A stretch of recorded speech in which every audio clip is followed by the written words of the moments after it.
what is the one question that we must ask our patients so that they get it, so they get what we do, they want what we offer, they value our care, so they happily stay, pay, and refer for a lifetime. If you don't know me, I'm Dr. Russ Rosen. I help natural healthcare providers just like you thrive in a care versus scare, true optimal health model. Now, what is the one question we must ask our patients so they get it, so they value our care, so they happily stay, pay, and refer for a lifetime? What I want to do is I want to show you a 17-second video a client of mine sent to me, and he used it as a bad example. He sent it and he laughed and he just said, "This is what I used to do before I started working with you." Now, I want to be very clear when I show you this video. I don't know the doctor. I don't know what they did, if they did a consult or an exam or a report of findings. I don't know what they talked about after this particular adjustment.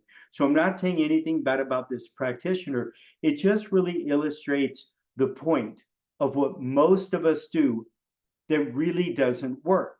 So I'm going to share my screen and I'm going to go ahead and show you this video. And I want you to listen to what the doctor says at the end of the adjustment. Okay, I'm going to share my screen and now we're going to play this. Oh, wow.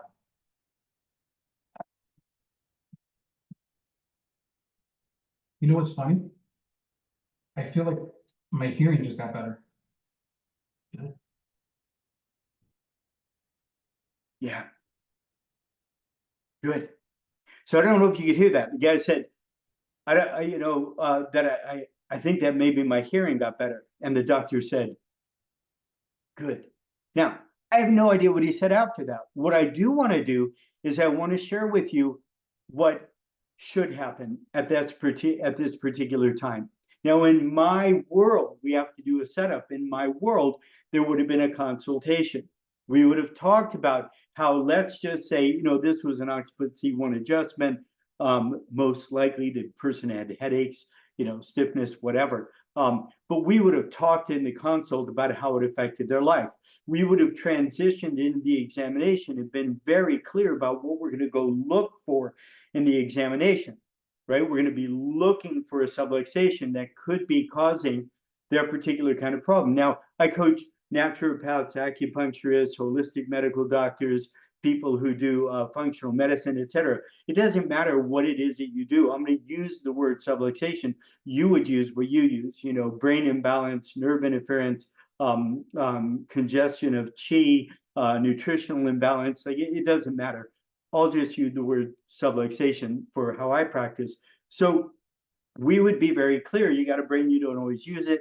Sends the spinal cord down, nerves go to all the cells in the body, back to the brain. If you're getting the message from here to here and back again, it could be causing your blank, your headaches, as well as a bunch of other health problems. And if that is the cause, then we might really be able to help you, right? We would talk about the 3 dimensions of stress. There's very specific things that we would have done. We would get into the examination and we would say, so you've got headaches there. Oftentimes, if you have a subluxation causing these kinds of headaches, we'd expect see a tender spot there. Is it tender there?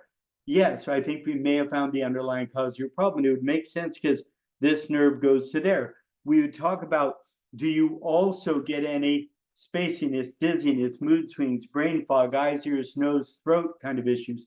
This guy may have said, yeah, I think I've got some hearing issues, and he may not, right? I would have had them circle C1, occiput, circle headaches, underline any other things that they had going on. I would connect that with the rest of the spine, the rest of the nervous system, and all these other symptoms that they may have going on. I'd take them through the whole story. I would have already asked, where are your subluxations? What could they be causing? What probably brought them on? What if you didn't get them taken care of? What if you did get them taken care of? Could you be healthier in 5 years than you are right now? Is this a neck problem, a headache, or is this an overall health problem, right? Is this a health problem? So all of that would have happened. I would have already taken them through a report of findings. We would have got clear about, do they just want to feel better or do they actually want to get healthy? I'd help them understand the difference between feeling and function. all of this would have happened at this point. Okay, so now we give the adjustment, bam. And the guy looks up and he goes, oh my God, this is weird, but I think I got my hearing back. Now, I'm fine saying good, but what is the one question that we must ask at this time? Think about it. That question is, why do you think that is? Well, far out, I'm so happy that that happened. Why do you think that your hearing got better? Now, if I've already pre-framed all of this and the guy did have issues and he did underline hearing issues, then he would absolutely get that. If not, no worries, because we already did point all that out. He may get it. If not, I'm simply going to say, well, why do you think that is? And let's say, God forbid, he goes, well, I don't know. And I'd say, well, what did we just do? Well, you gave me an adjustment. And what did we adjust? We adjusted my neck, but right in the neck, we adjusted that starts with an S, rhymes with subluxation, right? We adjusted the subluxation. What was the subluxation? The subluxation was nerve interference. Well, why did we do that? Because we wanted to get proper nerve supply to the area. Okay, so you remember we said that this nerve doesn't just go to here where you've got your headaches, but where else did it go to, right? It goes to my hearing. So now you tell me, why do you think your hearing just got better? Well, you adjusted my subluxation. We started getting proper nerve supply. So I began to feel better. I began to function better. See, I would have already pre-framed all of that.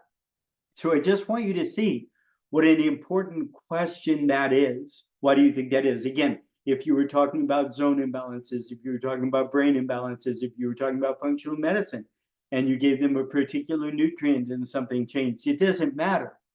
We just have to have a way of helping them get it. And so often we don't make a big enough deal because we see it all the time, right? Ta-da! I talked about a long, long time ago, way before your time, in Superman movie. He took a lump of coal and he went like that and made a diamond so he can give it to Lois Lane and make a wedding ring out of it. And we do that all the time. Right? Would you be impressed if I took a lump of coal and showed you a diamond? Of course you would. But if I had rooms and rooms of diamonds and you've seen me do it tens of thousands of times, you're not so impressed anymore. Well, that's how most of us are, right? We get those kinds of results, but we don't make a big deal out of it. We need to make a big deal out of it, but we need to ask Socratic questions. So that number one question is far out. Why do you think that is? I hope that you found value in this. If you're watching this on one of the Facebook pages, please comment. Let me know your thoughts. I'm very interested in what you think about this. And if you have any other questions of things I can make videos for, just let me know. As always, much love and aloha. Bye.